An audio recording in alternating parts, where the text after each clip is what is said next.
Now, though, for a little bit of history. 3 million British men fought in World War I, but just as important to the war efforts were the women they left behind. The Women's Land Army was first formed in 1917 as men went off to war and farms struggled for labourers. It's a movement that ultimately began to change attitudes towards women in work and gave women the chance for the independence that they'd long gone without. It's a subject our first guest this evening is quite the expert on, so much so that Cherish Watton has appeared on BBC's Air Hunters and even Countryfile. Now she's got the prestigious Mustard Show to add to her list, and she joins us now. Thanks for joining us. You get on with your drawing.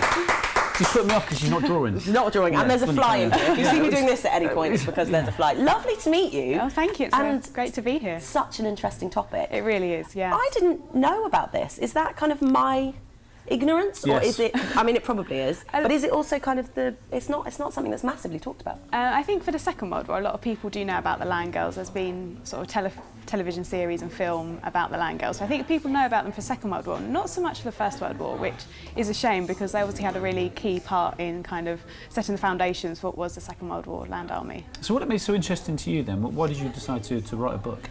I haven't written a book. Oh, okay. Maybe later on. Yeah. Not yet. But I mean, you've been pretty busy. it. First from Cambridge, about to do your masters. So Yeah. you've had enough on your plate, I think, for now. But what was it that first brought it all to your attention? So basically, I was at Durham Sixth Form College and I was studying history A-level, and I saw a line in a textbook which said about the work of the women on the land, and I was like, that looks really interesting. And then basically I had the chance to do an extended project qualification where you could research anything you wanted.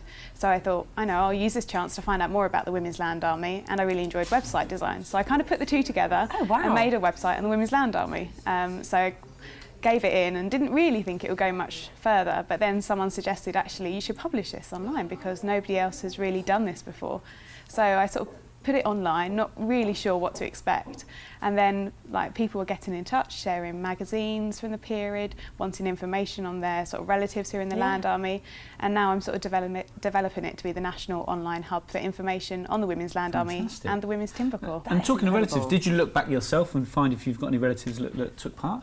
No, unfortunately not. I would have loved to have found sort of someone in my family who was in the Land Army, but no, unfortunately not. But this is exactly the thing that kind of BBC are picking up on, and things like Air Hunters that we mentioned. Yeah. What was it like being involved with that kind of stuff? It must have been so exciting for you. It is very exciting, and it's also a little bit scary because I haven't done any television work before this stage, and it was like, here you are on Countryfile talking about the First World War Women's Land Army, and everyone was very friendly and they do put you at ease. But you've got to get your facts right as well. You've got to get your facts right, and you've also got to do something at the same time, which can be quite challenging for someone who isn't the most practical. So you might be, say, picking strawberries whilst trying to talk about the Women's Land Army and making sure you've got everything correct. But hopefully as I kind of do more, I'll sort of just feel a bit more comfortable and it'll be a bit more natural. Definitely. I think it's all about practice, really, when it comes to that kind of stuff. What have the responses been when you're kind of teaching people about this with the website? What's the general feedback been?